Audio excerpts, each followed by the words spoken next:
పల్నాడు జిల్లాలో దళిత నేత సాల్మన్ రాజు హత్యపై నెల్లూరు జిల్లా వైఎస్ఆర్సీపీ ఎస్సీ విభాగం నిరసన తెలిపింది. నెల్లూరు అంబేద్కర్ విగ్రహం దగ్గర క్యాండిల్స్ పట్టుకొని వారు నిరసన తెలియజేశారు. చీకటి రాజ్యం పోవాలని, వెలుగు కాంతులు నింపే జగన్ రావాలంటూ దళితుల హత్యలు సర్వసాధారణంగా జరుగుతున్నాయని, ఈ హత్య టీడీపీ గోండాలచే నిర్వహించబడ్డ హత్య అని, ఇలాంటి హత్య రాజకీయాలు ఆంధ్రప్రదేశ్లో జరుగుతున్నాయని, హోంమంత్రి విఫలమైందని, అదేవిధంగా లా అండ్ ఆర్డర్ ఫెయిల్ అయిందని రాష్ట్రంలో పలువురు ఆరోపిస్తున్నారు. ఈ కార్యక్రమానికి జిల్లా వైఎస్ఆర్సీపీ ఎస్సీసీఎల్ అధ్యక్షుడు పందింటి కామరాజు, మాజీ డీసీఎంఎస్ చైర్మన్ వీరి చలపతి తదితరులు హాజరయ్యారు.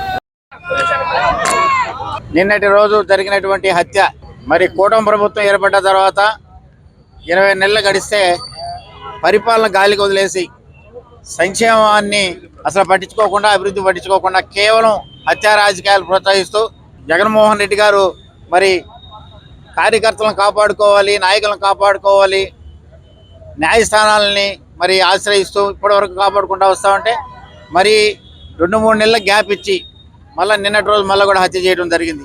మరి ఈ యొక్క కూటమి ప్రభుత్వం చేస్తున్న కార్యక్రమం ఏది ఉందంటే హత్యలే. మరి ఈ యొక్క రెడ్ బుక్ రాజ్యాంగం, మరి అంబేద్కర్ రాజ్యాంగాన్ని పక్కన పెట్టి రాష్ట్రంలో రెడ్ బుక్ రాజ్యాంగాన్ని అమలుపరుస్తూ ఉన్నారు. మరి పోలీసులు పక్క చూస్తూ ఉన్నారు. మరి నిన్న జరిగినట్టు హత్య కార్యక్రమంలో అయితే ఎస్ఐ గారు, సిఐ గారికి ఫోన్ చేస్తే పట్టించుకోకుండా మీరు ఈ గ్రామానికి ఎందుకు వచ్చారు, మీరు ఈ గ్రామానికి వస్తే కొట్టగా ఏం చేస్తారని చెప్పి బదిలిస్తున్నారంటే మరి సభ్య సమాజం తలదించుకునే విధంగా ఒకసారి హోంమంత్రి గారు, ఈ రాష్ట్ర డీజీపీ గారు కూడా ఒకసారి చూడాలి. మరి ఏదో పక్క ఒక పార్టీకే వంతపాడుతూ మరి పసుపు చీరలు లేకపోతే పసుపు చక్వాలు వేసుకొని తిరుగుతున్నారు. కానీ ఈ రాష్ట్రాన్ని గాలికి వదిలేసిన ప్రభుత్వం మరి పేద బడుగు బలహీన వర్గాల వరకు అబద్ధాలు చెప్పి అధికారంలోకి వచ్చి ఈ రోజు కేవలం ప్రశ్నిస్తే జైలుకు పంపించేది, లేదంటే హత్య చేసేది. మరి వైఎస్ఆర్ కాంగ్రెస్ పార్టీ నాయకులనైతేనేమి, కార్యకర్తలనైతే మట్టు పెట్టే విధంగా చేస్తున్నటువంటి కార్యక్రమం ఇది. మరి ఈ రాష్ట్రంలో ఉన్నటువంటి ప్రతి ఒక్కరు కూడా చూస్తూ ఉన్నారు. ఈ కూటమి ప్రభుత్వం కూలేటటువంటి సమయం ఆసన్నమైంది. మరి ఈ యొక్క ఎన్ని రోజులు ఈ విధంగా చేస్తారనే దాని మీద ఇప్పటికి కూడా జగన్మోహన్ రెడ్డి గారు అయితేనేమి, రాష్ట్ర అధినాయకత్వం అయితేనేమి, జిల్లా అధినాయకత్వం కూడా అందరూ కూడా ఇక్కడ ఉన్నటువంటి వైఎస్ఆర్ కాంగ్రెస్ పార్టీ శ్రేణులు కూడా గట్టిగా రాబో రోజుల్లో కూడా ఎదుర్కొంటాం. ఎందుకంటే ఏ కార్యకర్త మీద అయినా సరే ఈ యొక్క హత్యా ప్రయత్నాలు కానీ కొట్లాట కానీ ఏదైనా జరిగితే ఉపేక్షించే పరిస్థితి లేదని మా అధినాయకత్వం కూడా చెప్తా ఉన్నారు. తప్పకుండా కూడా ఉన్నటువంటి క్యాడర్ కూడా ఎవరు కూడా భయపడాల్సిన అవసరం లేదు. అక్కడైతే మరి ఘోరమైన ప్రదేశం. మరి 18 ఏళ్ళుగా బయట ఉండి మరి తన భార్యకి బాలేని సమయంలో చూసుకోవడానికి హత్య చేశారంటే ఇంతకన్నా దారుణమైన పరిస్థితి లేదు. మరి దాన్ని కూడా ఇప్పటి వరకు కూడా ప్రభుత్వం పట్టించుకోకుండా మరి ఎట్టి పరిస్థితుల్లో కూడా వాళ్ళని అరెస్ట్ చేయకుండా వాళ్ళని ఆదుకునే విధంగా పోలీసులు ఇప్పటికి కూడా ఇరు వర్గాలకి 324 కట్టారంటే కనీసం 307 కడితే ఏమైనా మర్డర్ అయితే మర్డర్ కింద 302 కడతారు. కానీ మరి అది లేకుండా వీళ్ళు తూతు మంత్రంగా 324 కట్టారంటే ఏరికే అర్థమవుతుంది.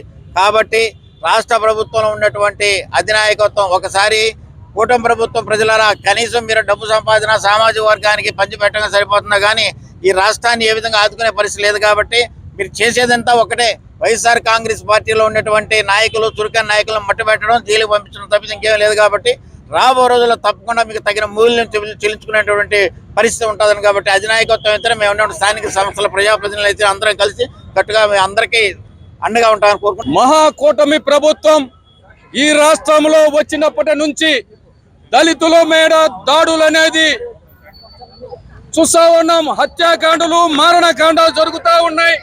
గడిచిన 18 నెలల కాలంలో ఈ రాష్ట్రంలో ఎక్కడ చూసినా దళితుల మీద వివక్ష, వెలివేతలు, హత్యలు, అరాచకాలు, మానభంగాలే జరుగుతూ ఉన్నాయి. ఎక్కడ కూడా ఈరోజు నిన్న చూసాం పల్నాడు జిల్లా గురిజాల పిన్నెల్లి గ్రామంలో ఎంతో దౌర్భాగ్యం అంటే నిజంగా ఈ రాష్ట్రంలో అంబేద్కర్ రాజ్యాంగం ఉందా, రెడ్ బుక్ రాజ్యాంగం కొనసాగుతుందా అని చెప్పని మేము ప్రశ్నిస్తా ఉన్నాం. ముఖ్యంగా ఈ రాష్ట్రంలో రెడ్ బుక్ రాజ్యాంగం కొనసాగుతుంది అనే దానికి మొన్న జరిగిన పిఠాపురం నుంచి నిన్నటి వరకు నిన్న పెన్నెల్లులో జరిగిన కార్యక్రమం చూసాం.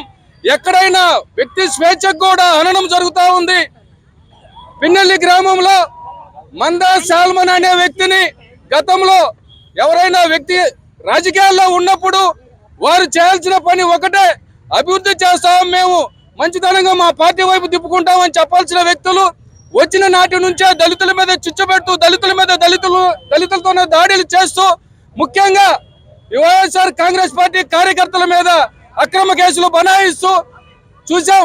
గడిచిన 18 నెలల కాలంలో వైఎస్ఆర్ కాంగ్రెస్ పార్టీ కార్యకర్తని మందా సాల్మన్ ని ఆ పిన్నెల్లి గ్రామం నుంచి గ్రామ బహిష్కరణలాగా వాళ్ళు వచ్చినప్పటి నుంచి వెలివేతకు గురి చేస్తే వారు ఈ మధ్య మొన్న 4 రోజుల క్రితం వారి భార్యకు బాగలేక గ్రామంలోకి వస్తే గ్రామంలోకి ఎందుకు వస్తా ఉంటారు, మనం ఎక్కడ ఉన్నాం, పోలీసులకు చెప్పుకుంటే పోలీసులు పట్టించుకోరు. ప్రభుత్వం చూస్తే ఈరోజు రాజకీయ హత్య ఈరోజు చూస్తా ఉన్నాం. పిన్నెల్లి గ్రామంలో మందా సాల్మన్ ని ఏ రకంగా ఉదయం తన ఇంటి వద్దే ఉన్నప్పుడు తెలుగుదేశం గూండాలు ఏ రకంగా అతన్ని రాడ్లతోటి విచక్షణ రహితంగా క్రూరంగా హత్య చేశారో, తర్వాత చేసిందే కాక ఇది ప్రజాస్వామ్యం ఉందా అని అడుగుతా ఉన్నాం. వారు వెళ్లి పోలీస్ స్టేషన్ కి వెళితే వారు పట్టించుకోపోగా మీరు ఎందుకు పోయారని అడుగుతారు. వారి మీదే ఎవరైతే ఈ రోజు మృతుడిగా హత్య గావించబడ్డాడో అతని మీద 324 కేసు కట్టారంటే ఈ రాష్ట్రంలో రాజ్యాంగం, రెడ్ బుక్ రాజ్యాంగం కొనసాగుతుందా, అంబేద్కర్ రాజ్యాంగం కొనసాగుతుందా, ప్రజాస్వామ్యం ఉందా అని ప్రశ్నిస్తా ఉన్నాం. వారు చనిపోయే క్రమంలో అన్ని హాస్పిటల్స్ తిరిగితే ఇప్పుడు కూడా వాళ్ళని అరెస్ట్ చేయలేని పరిస్థితి. ముఖ్యంగా వారి శవాన్ని వారి గ్రామానికి తీసుకుపోయేదానికి కూడా వారు ఎంతటి కుటిల ప్రయత్నం చేశారంటే ఆ ఊర్లోకి కూడా రాకూడదని చెప్తున్నారు. ఇటువంటి ఒక పరిస్థితి చూస్తా ఉంటే ఈ రాష్ట్రంలో దళితులకు రక్షణ లేదు, సామాన్యులకి రక్షణ లేదు, ఎస్సీ ఎస్టీ బీసీ మైనార్టీ వర్గాలకి ఈ రాష్ట్రంలో ఎక్కడ వాళ్ళు హామీలు అమలు చేయకపోగా ఇటువంటి ఒక దుర్మార్గమైన చర్య కొనసాగిస్తా ఉన్నారు. వారికి మేము చెప్తా ఉన్నాం, హెచ్ఆర్సీని సంప్రదిస్తాం. ఈ రాష్ట్రంలో వైఎస్ జగన్మోహన్ రెడ్డి గారి సారథ్యంలో ఈ జిల్లాలో జిల్లా అధ్యక్షులు కాకాని గోవర్ధన్ రెడ్డి గారి సారథ్యంలో వైఎస్ఆర్ కాంగ్రెస్ పార్టీ కోసం వైఎస్ఆర్ కాంగ్రెస్ పార్టీ కార్యకర్తల మీద ఎక్కడైనా ఇటువంటి దాడులు జరిగినా సహించే పరిస్థితి లేదు. రానున్న కాలంలో మేము హెచ్ఆర్సీని సంప్రదిస్తాం. అదేవిధంగా మేము న్యాయ పోరాటం కోసం హ్యూమన్ రైట్స్ కమిషన్ ని, ఎస్సీ ఎస్టీ జాతీయ రాష్ట్ర ఎస్సీ ఎస్టీ కమిషన్ కూడా మేము సంప్రదించబోతా ఉన్నాం. ఈ దోషుల్ని శిక్షించే వరకు మా పోరాటం ఆగదని చెప్పి ఈ సందర్భంగా తెలియజేస్తూ, కానీ మైనార్టీ అంటేనే ఈ ప్రభుత్వంలో విలువ లేని వారంగా తయారైపోయాము. కానీ వారికి డబ్బున్న వాళ్ళు, బలగం ఉన్న వాళ్ళే వాళ్ళకి కావాల్సి వస్తుంది, కానీ దళితులు వాళ్ళకి అవసరం లేకుండా పోయింది. కానీ దళితులు అంటే అసలు లెక్క లేకుండా పోయింది ఈ ప్రభుత్వానికి. ఈ కూటమి ప్రభుత్వం చేసే అరాచకాలని అరికట్టే వాళ్ళు ఎవరు లేరనుకొని ముందుకెళ్తున్నారు. మా మైనార్టీలు అందరూ తలుసుకుంటే ఈ ప్రభుత్వం ఎక్కడ ఉంటుంది అనేది కూడా వాళ్ళకి అర్థం కాకుండా పోతుంది. కానీ మేమంతా ఐకమత్యంతో ఉండి ఈ ప్రభుత్వాన్ని ఓడించడానికి కూడా మళ్ళా మేము మా ప్రభుత్వం ముందుకు వస్తుందని కూడా మేము ఈ సభాముఖంగా తెలియజేసుకుంటున్నాను. పైగా ఒకటి, నిన్న పల్నాడులో జరిగిన సామేలన్న కుటుంబాన్ని అతి దారుణంగా చంపారు. కనీసం ఆ ఊర్లో కనీసం అతను ఎత్తుబడి చేసుకునేదానికి కూడా ఒక పర్మిషను, తన కుటుంబ సభ్యులు తను కలవాలన్నా ఒక పర్మిషను, మా పర్మిషన్లు వాళ్ళ పర్మిషన్తో మేము బతికే విధంగా ఉండేటప్పుడు ఇలాంటి ప్రభుత్వం దేనికండి? మాకు అన్ని విధాలా గౌరవించి ముందుకు నడిపిస్తున్న మా ప్రభుత్వాన్ని వెనక తోశారు. కానీ వీళ్ళు గెలిచింది గొప్ప వాళ్ళతో కాదండి, పేదవాళ్ళతో, ధనికులతో కాదండి, బలహీన వర్గాలతో గెలిచారు. కానీ ఈ రోజు మీరు గెలుచుంటే తెలిసిందేదా ఓటమి విలువ, గెలుపు విలువ. కానీ మీరు దొంగోట్లతో గెలిచినోడు కదా, అందుకని ప్రజల కష్టం మీకు తెలియదు, ప్రజలు ఏ విధంగా మీరు గెలిపించారని మీకు తెలియదు.